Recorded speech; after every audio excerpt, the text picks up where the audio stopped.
Question 3 हम start कर रहे हैं। Find the multiplicative inverse of each complex number. अब 1 प्लस आयोटा कॉम्प्लेक्स नंबर है, ठीक है। अब हमने इसका मल्टीप्लिकेटिव इनवर्स फाइंड आउट करना है। पहले हम मल्टीप्लिकेटिव इनवर्स का कॉन्सेप्ट जो है माइंड में क्लियर कर लें। अगर मैं आपको एक नंबर दूं 2 और 3 और मैं आपसे पूछूं उसका मल्टीप्लिकेटिव इनवर्स क्या होगा, ठीक है। इसका मल्टीप्लिकेटिव इनवर्स होगा 3 और 2, यानी कि आप वैल्यू को फ्लिप कर लें, यानी आप इसको जो है इसका इनवर्स ले लें, ठीक है ना। जब इन दोनों को आप कैंसिल करेंगे, यानी कि आप सॉल्व करें और आपका आंसर 1 आ जाए, तो उस जो नंबर जब फर्स्ट नंबर के साथ मल्टीप्लाई हो और वो आपको आंसर 1 दे दे, तो वो नंबर उस फर्स्ट नंबर का मल्टीप्लिकेटिव इनवर्स होगा, ठीक है। एक और एग्जांपल देख लेते हैं। जैसे कि 4 है, इसके डिनोमिनेटर में कुछ नहीं है तो हम 1 ले लेते हैं। अब इस वैल्यू को फ्लिप कर दें, यानी कि जो आपके पास 1 है वो न्यूमरेटर में चला जाएगा और 4 डिनोमिनेटर में, यानी कि आप वैल्यू को आप क्या करें उसका रेसिप्रोकल ले लें, ठीक है। अब इनको जब हम सॉल्व करेंगे तो आपके पास क्या आ जाएगा 4/4, ठीक है। यानी 4 1 से मल्टीप्लाई हुआ तो 4 आ जाएगा, 1 4 से मल्टीप्लाई होगा तो 4 हो जाएगा। ये कैंसिल होकर आपको 1 दे रहे हैं। अब ये दोनों भी वैल्यू खुद के साथ मल्टीप्लाई होकर 1 दे रही हैं, इस तरह से एक दूसरे के साथ मल्टीप्लाई होकर 1 दे रही। इस तरह 1/4 ये 4/1 का मल्टीप्लिकेटिव इनवर्स होगा, ठीक है। अब मल्टीप्लिकेटिव इनवर्स का कॉन्सेप्ट आपको क्लियर हो गया है, ठीक है। अमूमन आपके पास जो वैल्यू इनवर्स होती है आपको याद है, हम उसको ऐसे भी लिखते हैं, जैसे कि आपके पास 4 है और उसका मल्टीप्लिकेटिव इनवर्स हम लिखते हैं जैसे कि 1/4, ठीक है। तो कई जगह पर वो उसको यूं भी शो करते हैं 4⁻⁻1। इसका क्या मतलब है, ये इसका मतलब यही होता है कि उसके ऊपर जब आप 1/4 लिख रहे थे तो वैल्यू प्लस थी, आपके पास पावर +1 थी। जब ये डिनोमिनेटर से न्यूमरेटर में जाता है तो -1 हो जाता है, ठीक है। पावर आपकी पावर का साइन चेंज हो जाता है, मगर ये इसका मल्टीप्लिकेटिव इनवर्स ही होता है। इन चीज़ों का आपको पता होना चाहिए, ठीक है। अब हम क्या करें, अपना क्वेश्चन जो है कंटिन्यू करते हैं, ठीक है।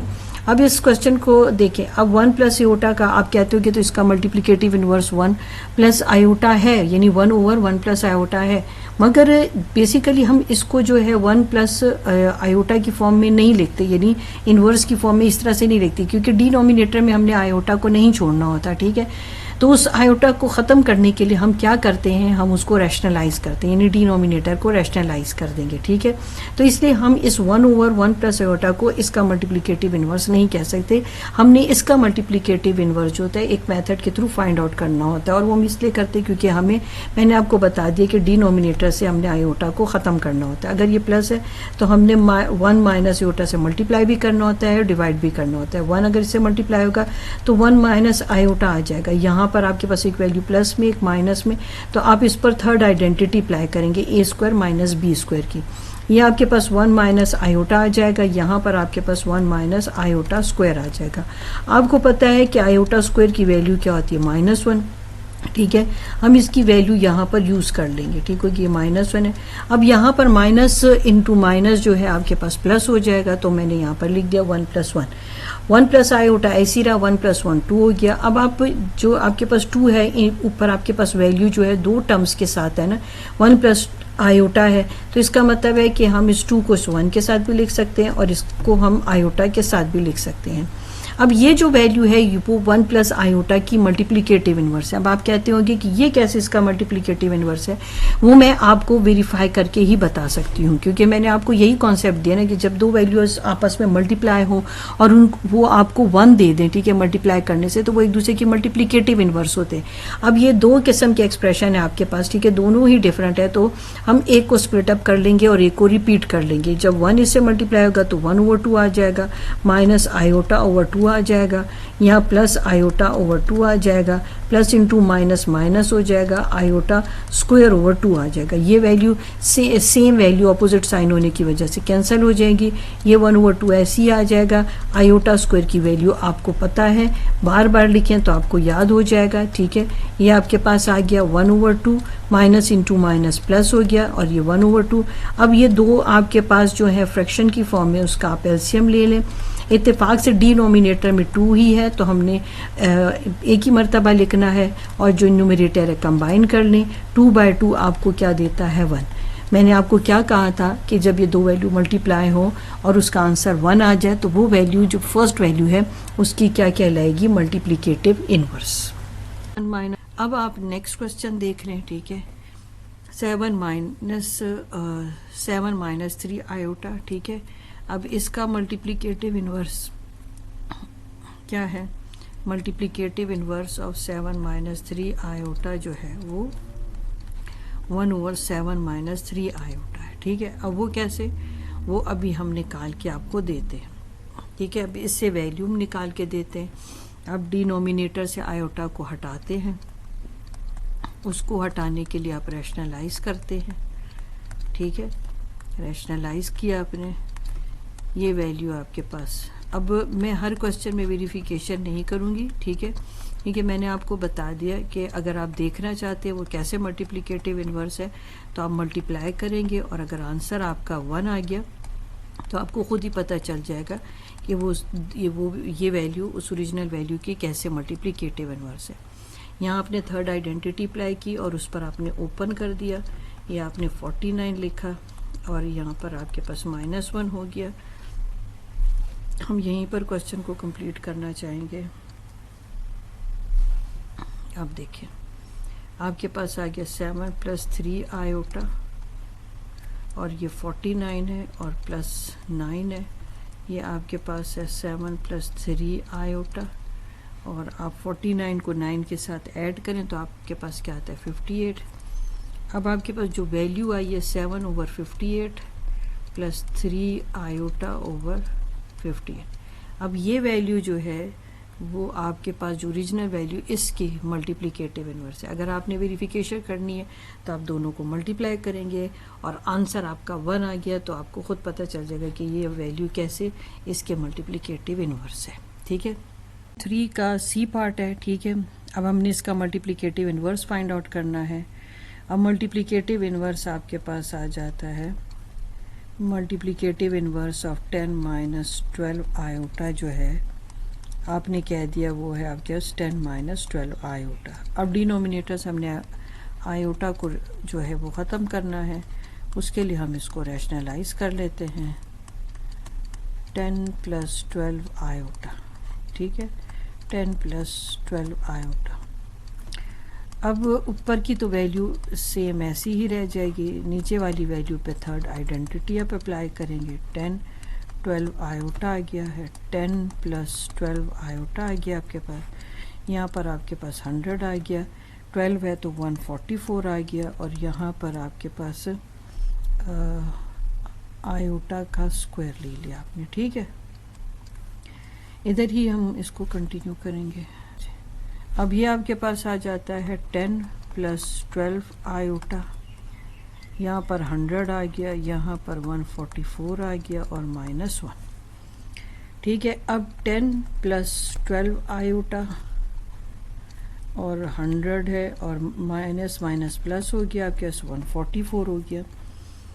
अब दोनों को आप ऐड कर दो तो आपके पास क्या आती है वैल्यू, आपके पास वैल्यू आ जाएगी 244। ठीक हो गया। अब 10 / 244 कर लें और 12 आयोटा / 244 करें। अब 2 5 टाइम 10 और ये आपके पास 2 के टेबल पे सिंप्लीफाई हो गया, आपने 4 के टेबल पे इसको सिंप्लीफाई कर लिया। यही आपके पास जो है ये वैल्यू जो है ये इस ओरिजिनल वैल्यू के मल्टीप्लिकेटिव इन्वर्स है। ठीक हो गया। अब आ जाते हैं नेक्स्ट क्वेश्चन पर, क्वेश्चन नंबर डी। ठीक है, अब क्वेश्चन नंबर डी में हम इसका मल्टीप्लिकेटिव इन्वर्स फाइंड आउट करते हैं। अब आप पहले यहाँ पर लाइन लगा लें। ठीक है, अब multiplicative inverse of 2/5 minus iota. अब हम इसको कैसे फाइंड आउट करेंगे। ठीक है, अब इसको फाइंड आउट करने का तरीका ये है, देखिए आपको ये पता है कि जब जिसका आप मल्टीप्लिकेटिव इन्वर्स निकाल रहे होते हैं, ठीक है, आप उसका जो है रेसिप्रोकल ले रहे होते हैं ना, ठीक है ना। तो इसका जो मल्टीप्लिकेटिव इन्वर्स इसका है, आप वैल्यू को पलट दें तो 5 माइनस आयोटा ओवर 2 हो जाएगा। ठीक है, अब डिनोमिनेटर में तो ऑलरेडी आपके पास 2 है, यानी कि आपके पास कोई इमेजिनरी नंबर नहीं है, आयोटा नहीं, तो फिर तो हमारे लिए वैल्यू निकालना आसान हो गया। तो यही जो आपके पास वैल्यू है यही ओरिजिनल वैल्यू के क्या है, मल्टीप्लिकेटिव इनवर्स। इसको यूं भी लिख सकते हैं, आप यूं भी लिख सकते हैं। ठीक हो गया। अब क्वेश्चन 3 का ई पार्ट अब हम कर रहे हैं। ठीक है, अब इसका मल्टीप्लिकेटिव इनवर्स आपने निकालना है। तो पहले तो आप वैसे ही लिखोगे ना कि मल्टीप्लिकेटिव इनवर्स ऑफ इस ओरिजिनल वैल्यू का। ठीक है, तो वो आपने कैसे लिखना है, आप वैल्यू को पलट दें। अब आप क्या करोगे, जब आप इसका मल्टीप्लिकेटिव इनवर्स निकालेंगे तो डिनोमिनेटर से आपने आयोटा को ख़त्म करना है। मगर आप देख रहे हो कि यहाँ पर तो खाली माइनस आयोटा है, इसके साथ दूसरी वैल्यू है नहीं। तो मैं आपको विजुअलाइज कराने के लिए अगर यूँ लिख दूँ तो कोई फ़र्क नहीं पड़ेगा। ठीक है, अब देखिए रियल पार्ट है ना, उसकी जगह 0 लिख दिया। अब वही कॉन्सेप्ट आपके आगे सामने आ रहा है कि आपने सेम वैल्यू के साथ जो है मल्टीप्लाई डिवाइड किया। ठीक है, आपको पता है कि 0 के साथ अगर कोई वैल्यू ऐड हो तो वो नंबर ही आ जाता है, जैसे आयोटा प्लस 0 आयोटा ही आ जाएगा। इसी तरह यहाँ माइनस आयोटा आ जाएगा और यहाँ भी आपके पास आयोटा आ जाएगा। ठीक है, क्योंकि 0 के साथ कोई नंबर ऐड या सब्ट्रैक्ट हो वो नंबर ही आ जाता है। अब ये आयोटा को आप इससे मल्टीप्लाई कर दें तो यहाँ हम स्टेप ले लेते हैं 2 आयोटा माइनस 3 आयोटा स्क्वायर। अब आपके पास माइनस आयोटा स्क्वायर है, 2 आयोटा है माइनस 3 आपके पास ये आ गया, ये आपके पास माइनस 1 आ गया, 2 आयोटा है माइनस माइनस प्लस 3 है, ये माइनस माइनस प्लस। ठीक है, आप ऑर्डर में लिख लें इसको, कोई फ़र्क नहीं पड़ता, दोनों ही तरीके ठीक हैं। अब आपके पास 3 प्लस 2 आयोटा, ये इस ओरिजिनल वैल्यू का मल्टीप्लिकेटिव इनवर्स है। 1 लिखें नीचे या ना लिखें उससे कोई फ़र्क नहीं पड़ता। ठीक है, इसका रह गया लास्ट पार्ट आपके पास। अब इसका लास्ट पार्ट देख लेते हैं, multiplicative inverse of a minus b iota. ठीक है, तो वो क्या है, इसका आप रेसिप्रोकल ले ले, ए माइनस बी आयोटा। ठीक है, अब मल्टीप्लिकेटिव इनवर्स जो इसका आपने निकाला है वो ए माइनस बी आयोटा। रैशनलाइज करें आप, क्योंकि आपने डिनोमिनेटर से आयोटा को ख़त्म करना है। ठीक है, ऊपर तो वैल्यू ऐसे ही आ जाएगी, नीचे आपके पास थर्ड आइडेंटिटी लग जाएगी। अब देखें आप, ये a plus b iota, a square minus b square और आयोटा स्क्वायर। अब आपके पास आ जाता है a plus b iota, a square b square और इसकी जगह -1 लिख ली value, a plus b iota, a square हो गया minus minus plus b square हो गया। अब आप कैसे करोगे, पहले इस ए के साथ इसको ए स्क्वायर प्लस बी स्क्वायर लिखोगे, फिर बी आयोटा के साथ आप ए स्क्वायर प्लस बी स्क्वायर लिखोगे। ठीक है, ऐसे भी लिख सकते हैं और आयोटा को जो है आप ऐसे सेपरेट करके भी शो कर सकते हैं, दोनों ही ठीक है।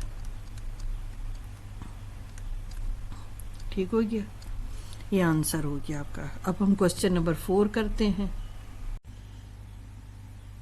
अब हम क्वेश्चन नंबर 4 स्टार्ट कर रहे हैं, जिसमें find the product of each complex number and it's conjugate. ठीक है, अब आप कहते हो कि ये तो रियल नंबर है, ये तो कॉम्प्लेक्स नंबर है ही नहीं। कॉम्प्लेक्स नंबर तो यूं लिखे जाते हैं, इसमें तो इमेजिनरी पार्ट है नहीं। तो मैं आपको बता दूं कि इमेजिनरी पार्ट है मगर आपको दिखाई नहीं दे रहा। ठीक है, अब वो कैसे, पहले तो आप ना एक कॉन्सेप्ट समझे, कॉन्जुगेट क्या होता है। कॉम्प्लेक्स नंबर आपके आगे मैंने लिख दिया। कॉन्जुगेट ये होता है कि वैल्यू यही रहती है मगर जो इमेजिनरी पार्ट है ना उसका साइन चेंज हो जाता है, ये प्लस है तो ये माइनस हो जाएगा। ठीक है, तो बेहतर ये कि क्वेश्चन करने से पहले आप ऑर्डर में लिख लें। ठीक है, अच्छा ये z होता है और जो हम माइनस इसका लेते हैं वो z बार होता है। ठीक है, ये बात भी याद रखनी है आपने। ठीक हो क्या, कॉन्जुगेट का मतलब तो आपको समझ आ गया। अब दूसरा कि अगर आपके पास एक रियल नंबर है तो उसको मैं कॉम्प्लेक्स नंबर की फॉर्म में कैसे शो करके अपना कॉन्सेप्ट सही क्लियर कर सकते हैं हम। ठीक है, अब देखिए मैंने रियल पार्ट लिख दिया, अब इमेजिनरी पार्ट नहीं है तो लिख लो, उसको 0 आयोटा की फॉर्म में लिख लो आप। ठीक है, ताकि जब आप सोल्यूशन करें तो आपके लिए आसान हो जाए। अब आप इसका कॉन्जुगेट लेंगे तो जो इमेजिनरी पार्ट है आप उसका साइन चेंज कर दें। ठीक है, मगर देखिए दोनों केस में आंसर आपका क्या आएगा, ये मल्टीप्लाई होके ये तो 4 आ गया और इसमें भी आपके पास ये देखिए 0 से आयोटा से मल्टीप्लाई हुआ तो आपके पास 0 आ गया, और 0 से कोई चीज़ ऐड या सब्ट्रैक्ट हो तो वो वैल्यू ही आ जाती है। तो z और z बार दोनों तो आपके पास 4 आ गए। अब हमने कॉन्जुगेट तो निकाल लिया, अब हमने प्रोडक्ट फाइंड आउट करना है। ठीक है, प्रोडक्ट फाइंड आउट करने का क्या तरीका है, z और z बार ले लो आप, इसकी भी वैल्यू 4 आई, इसकी भी वैल्यू 4 आई, तो 4 4 टाइम 16। ठीक हो गया।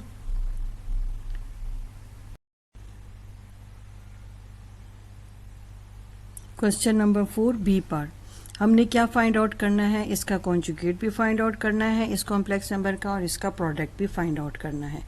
पहले हम इसको z से शो कर देते हैं। ठीक है, इस वैल्यू को हम z से शो कर देते हैं। अब इसका कॉन्जुगेट ले लेते हैं और उसको हम z बार से शो करते हैं, और इस तरह से उसका साइन चेंज कर देते हैं। अब हम इसका प्रोडक्ट ले लेंगे। ठीक है, 1 माइनस आयोटा और 1 प्लस आयोटा, वैल्यू बहुत अच्छी सी है। ये देखो आप थर्ड आइडेंटिटी बहुत आराम से यूज़ कर सकते हैं। ये आपके पास आ गया 1 माइनस आई स्क्वायर की वैल्यू -1 हो गई, 1 माइनस इंटू माइनस प्लस आपके पास आ गया 2। ठीक है, अब इसका नेक्स्ट पार्ट देखते हैं। क्वेश्चन 4 का सी पार्ट अब हम देख लेते हैं। हमने इसका कॉन्जुगेट भी फाइंड आउट करना है और हमने इसका जो है प्रोडक्ट भी फाइंड आउट करना है, और ये है आपके पास कॉम्प्लेक्स नंबर। मैंने आपको पिछले क्वेश्चन में भी ये कहा था कि अगर आपको कोई चीज़ कंफ्यूज करे तो उसका सिंपल सा हल है, आप उसकी रियल पार्ट में आप 0 लिखें। ठीक है, अगर जो भी मिसिंग है उसको आप 0 लिखो तो आपके लिए सोल्यूशन निकालना ईजी हो जाता है। अब आप क्या करें, साइन चेंज कर दें, और अगर आपको वैल्यू ओरिजिनल फॉर्म में शो करनी है, आपको पता 0 के साथ कोई चीज़ ऐड या सब्ट्रैक्ट होगी तो वो आपके पास वही वैल्यू आ जाएगी। आपने साइन चेंज किया इमेजिनरी पार्ट का और आपके पास आ गया -7 आयोटा। ठीक है, आप ऐसे भी लिख सकते हैं, आप ऐसे भी लिख सकते हैं, कोई भी चीज़ गलत नहीं मानी जाएगी। ठीक है, अब आप इसका ले लें प्रोडक्ट। ठीक है, अब आपको पता तो चल गया है कि इसकी वैल्यू ये आती है, तो बस आप दोनों को मल्टीप्लाई कर दें।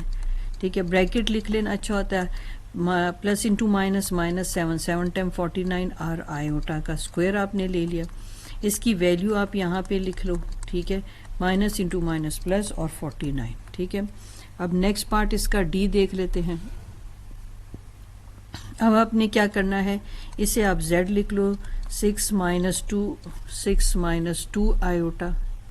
ठीक है, अब इसकी जो कॉन्जुगेट है उसको z बार से आप शो करें, ये आपके पास आ गया 6 + 2 आयोटा। अब इसका आप प्रोडक्ट ले लें। ठीक है, 6 माइनस 2 आयोटा और 6 + 2 आयोटा।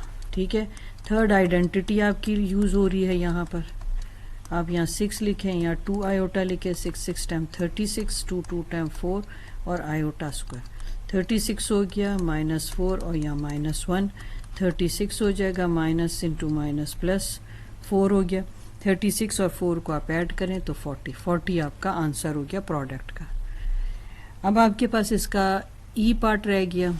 ठीक हो गया, ई पार्ट में हमने क्या करना है, अब पहले तो इसका कॉन्जुगेट ले लेते, उसको z से शो करें। ठीक है, और फिर आप z बार से शो करें इसका जो कॉन्जुगेट है। ठीक है, इसको आप z से शो करें, कॉन्जुगेट को z बार से शो करें। ठीक है, अब आप इसका ले लें प्रोडक्ट, ये कॉन्जुगेट है। ठीक हो गया ना, अब आप क्या करें, दोनों को मल्टीप्लाई करें क्योंकि क्वेश्चन की डिमांड है, तो आप इसे मल्टीप्लाई करेंगे। ठीक है, थर्ड आइडेंटिटी आपकी यूज़ हो गई है यहाँ पर, ये 10 आ गया, ये 9 आयोटा आ गया, यहाँ आपका 100 आ गया, 9 टाइम 81 और आयोटा स्क्वायर, ये आपके पास 100 है और आयोटा की जगह -1। अब इसी को इधर ही कंटिन्यू करते हैं, माइनस इंटू माइनस प्लस, और आंसर आपका आ गया 181। ठीक हो गया।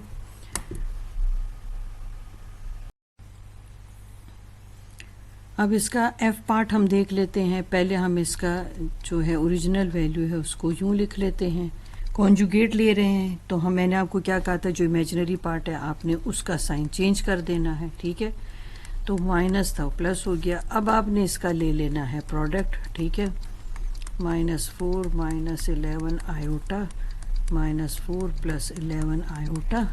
अब आप इसको क्या करें कि ये इस साइन को आप जो है ना आपने जो है कंसिडर करना है जब आप फॉर्मूला डिसाइड कर रहे हो, ठीक है। इसको लेके कंफ्यूज नहीं होना, ठीक है। ये आपके पास ए स्क्वायर माइनस बी स्क्वायर की आइडेंटिटी है, ठीक है। ये -4 इसी के साथ अंदर जाएगा, ठीक है। मगर इस 11 को जब आप इस ब्रैकेट में लिखोगे तो फिर ये माइनस साइन आप यहाँ नहीं लिखेंगे क्योंकि ये आपके पास माइनस साइन इस फॉर्मूला में, ठीक है। मैं फिर भी एक नज़र आपको दिखा दूँ। ये देखिए ए प्लस बी और ए माइनस बी और ए प्लस बी, देखिए ये जो साइन डिफरेंट होगा दरमियान का, उसके बेसिस पर मैं यहाँ पर माइनस साइन लिखूंगी, ठीक है। तो अब देखिए मैंने बी लिखा, तो क्या ये माइनस साइन इसमें लिखा नहीं लिखा ना, तो जो ए की वैल्यू वही लिखी जाएगी। तो अगर ए के साथ साइन है तो आप उसको लिखेंगे, मगर इस तरह बी जो है उसके साथ ये साइन को आप नहीं लिखोगे, ठीक है। अब 4 टाइम आपके पास 16 हो गया और यहाँ 11 को आपने किया तो आपके पास आ जाता है 121 और आई स्क्वायर की आप वैल्यू लिख लो -1, तो 16 माइनस इंटू माइनस प्लस 121। अब आप इसको ऐड कर दो तो आपके पास आ जाता है 137, ठीक है। ये इसका आंसर हो जाएगा।